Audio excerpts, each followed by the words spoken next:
Hey guys, welcome to my channel. So this is a young electric bicycle East Coast model. They have few models. East Coast, I believe this is the regular one, and they do have a Pro.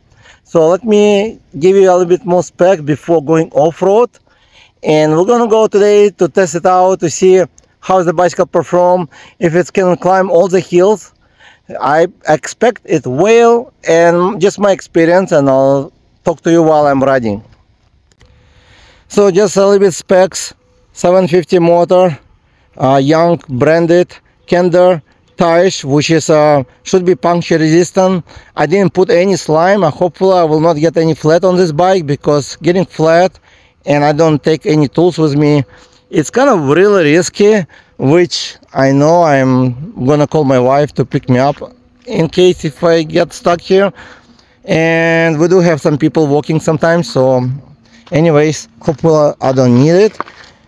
And it has very nice handlebar, which is, I don't remember exactly actually the wideness, but it's pretty wide.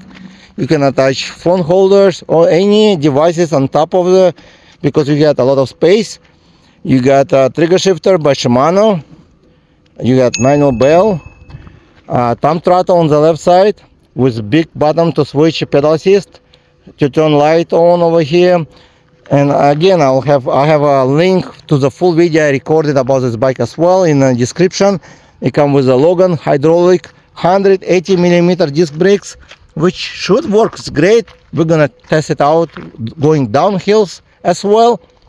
It does have very nice fork, which is hydraulic with a load adjustment and locking mechanism over here. So I believe it's about 80 or 100mm travel. You might want to check the description. I should have this information in previous video. It has a Altus Shimano derailleur, 7-speed gear, so 5 pedal assist level. So it's start on 0, so pedal assist. So in order to throttle to work, I switch to number 1. And now it's gave me like nice riding. So far it's great. I know it's hardtail. The last one was softtail, and it's kind of should be different, but so far it's soft riding. I need to.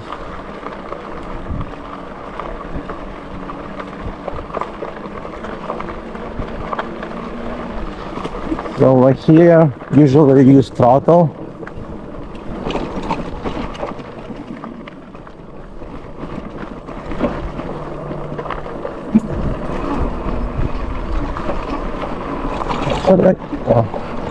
Yeah, it's you get a really nice torque, and looks like the throttle can work together with pedaling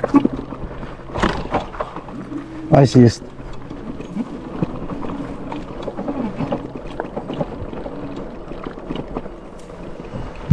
Alright, so let's try this first hill and see if it can make it. And this is one of the toughest hills because it's on the angle, and the cameras also to record, it's kind of tricky, but let's go. I'll use the throttle right now a little bit and see if it can go uphill over here. I shift to gear number 2, and I think I put too much air pressure in the tires.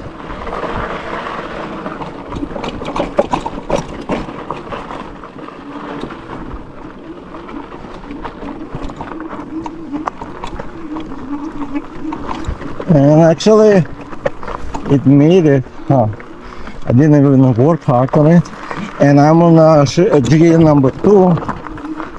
So what does it mean? And I use throttle right now. I use throttle, and so gear number 2, it's not the largest pocket. It has a much larger, which will make it much easier to pedal if I want to on gear number 1. So there's enough like space to go if you need to go to steeper hill.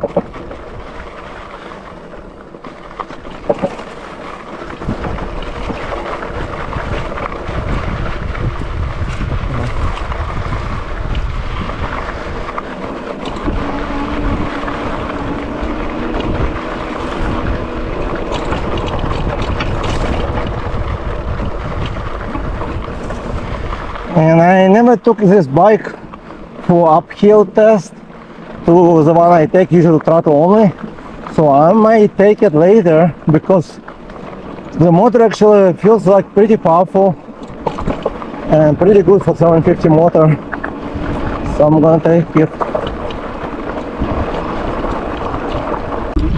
So I'm on the pedal assist level 3 right now with gear number 2, which I can switch to gear number 3.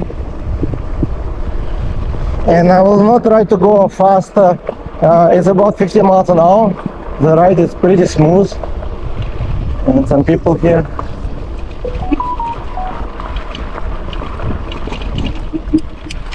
So. And I do need to switch to gear number actually 1 to go uphill here. So the pedal assist levels number 3 does not give you much support with the pedaling, so you would need to either switch to level 4. Let's see how many. It's level 4 would kind of help you to go uphill much better for some reason, and faster of course.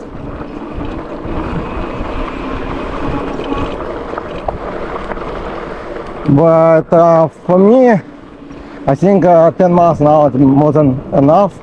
So let's see if uphill level 4 will go about on 11 miles an hour. That's a big difference between cadence sensor and torque sensor. Right now I got like 11 miles an hour going uphill, and I don't really pedal hard because this bike got a lot of torque as well. But I'll switch to gear number 1.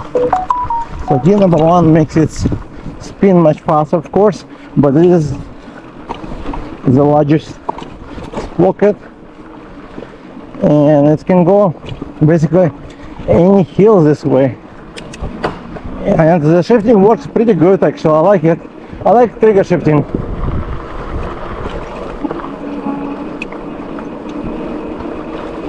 So you would need to kind of get adjusted to the bike power and terrain you're gonna ride,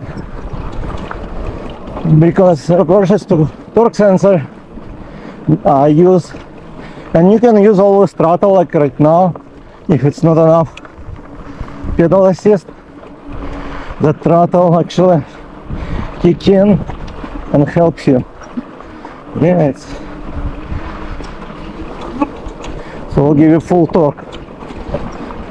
And it's not hard to pedal, but depending on the pedal assist level you can select and gear. But I can see difference between torque sensors and cadence sensor. And for some people it may be good, but for some people maybe not.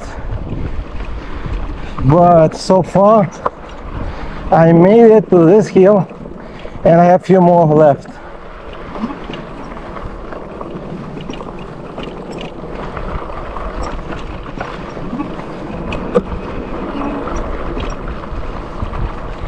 And I removed the phone because it's getting overheated and I need a phone to use later if I need to. So I just put it in my pocket and remove the phone holders.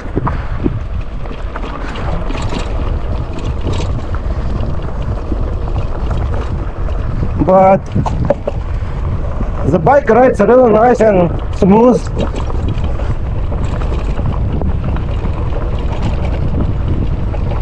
About 17 miles an hour downhill. It's a little bit windy over here, very windy.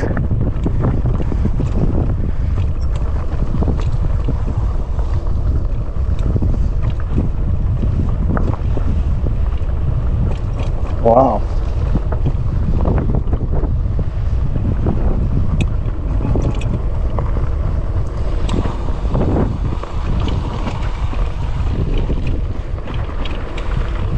And in this area I usually walk.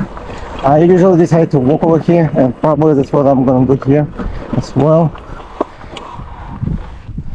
And let's see if it's walk mode works. So you press the minus sign and it will start to help you to go uphill, which minus sign, and you have to hold it actually. And yep, it works perfect. Now we can go ride it, continue riding. And I usually be throttle versus to torque sensor. When you push on the pedals, it will just kick in. With this bike you have to pedal at least like I think quarter circle in order for the pedal assist to kick in, so use the throttle.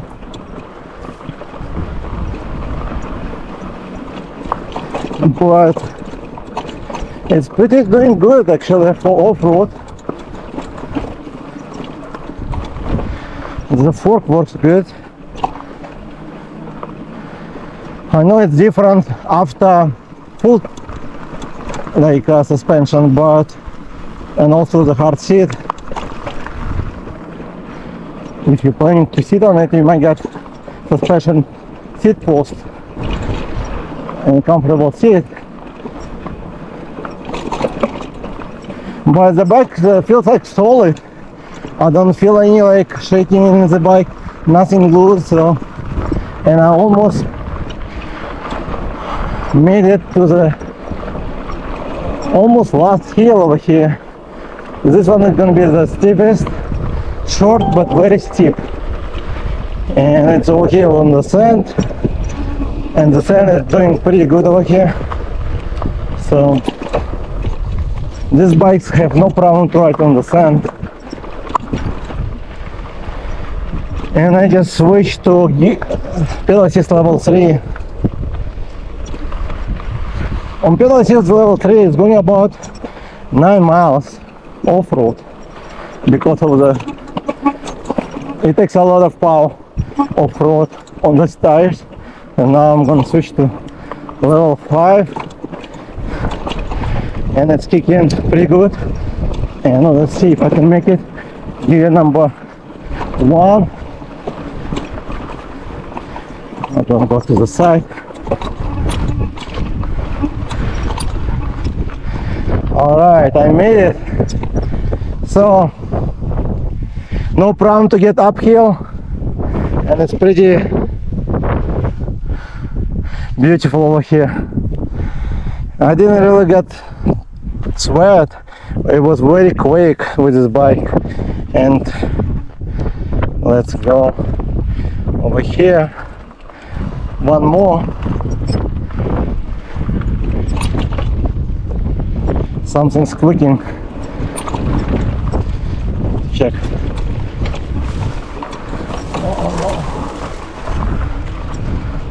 Hopefully we'll not get some flat over here.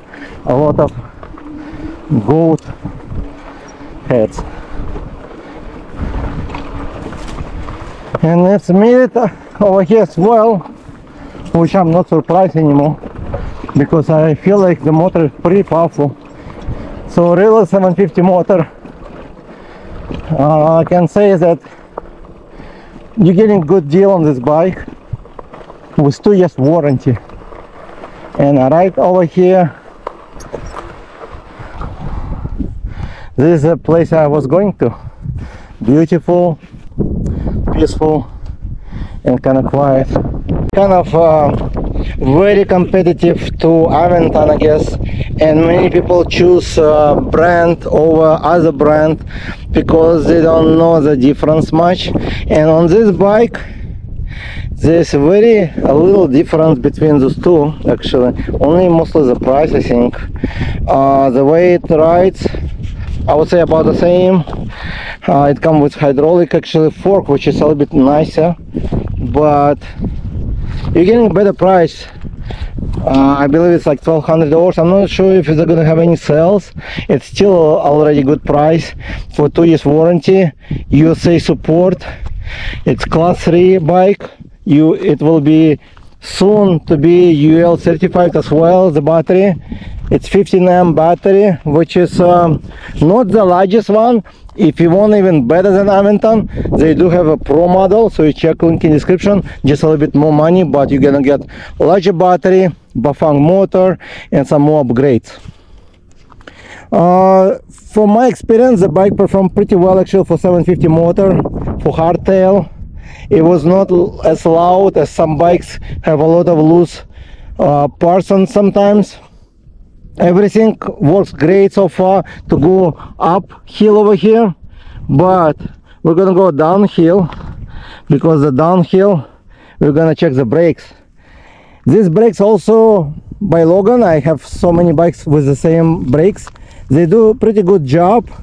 Sometimes they squeak, sometimes they don't, so it's all depend if the dust will get on the disc. So far there was good, there was no dust, so the brakes was quiet. The tires, KENDA, is pretty good. Hopefully no flat today or tomorrow. I know they actually not the cheapest, but they are kind of in a good premium bikes usually comes with, better than many other tires. Now let's go back and see how the brakes will work. I think my fork start to squeak. Actually, never had this experience before. Feels like fork, not 100% sure, but probably. And it's kind of windy today, but very nice weather, very clear. As you can see, the sky is so clear, blue, and it's going downhill very easy, even on one brake. And the front one is stopped pretty good actually. And over here, have to go around, but they still kind of, the brakes actually pretty quiet, no squeaking at all, which is good part. And we're gonna go downhill over here.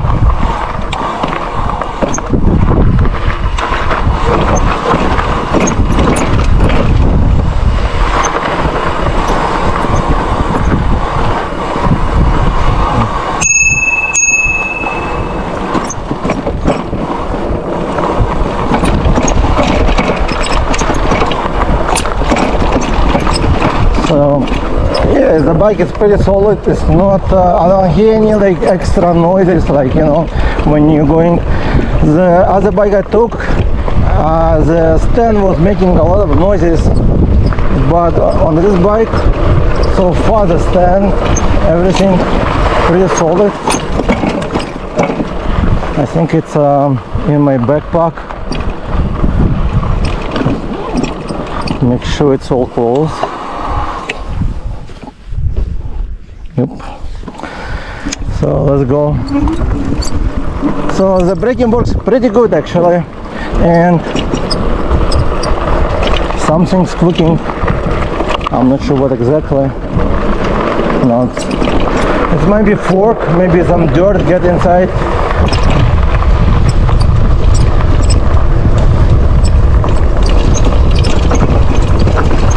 But the fork works really good actually, even downhill when I'm going. I can feel it takes a lot of bumps. Only because it's hardtail, I can feel like the rear tire just jumping, but still the brakes work good. What you hear right now, it's something coming out from fork area. Maybe it's even some joint over here, I'm not sure, like maybe some cables touching each other. That's maybe also making like squeaking.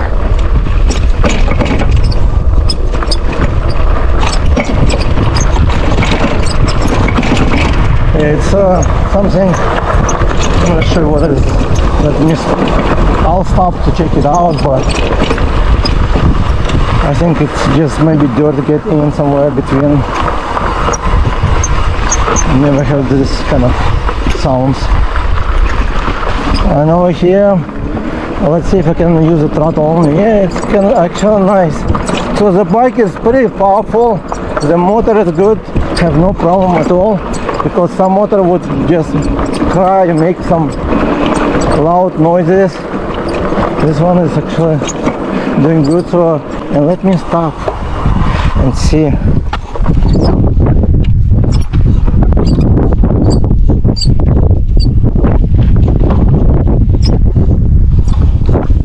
So sounds like from the fork squeaking. Yeah. So some lubrication came out mixed with the dirt, and maybe it creates the sounds. I'm gonna come home, wipe it out, and it most likely will go away, but nothing serious, just squeaking.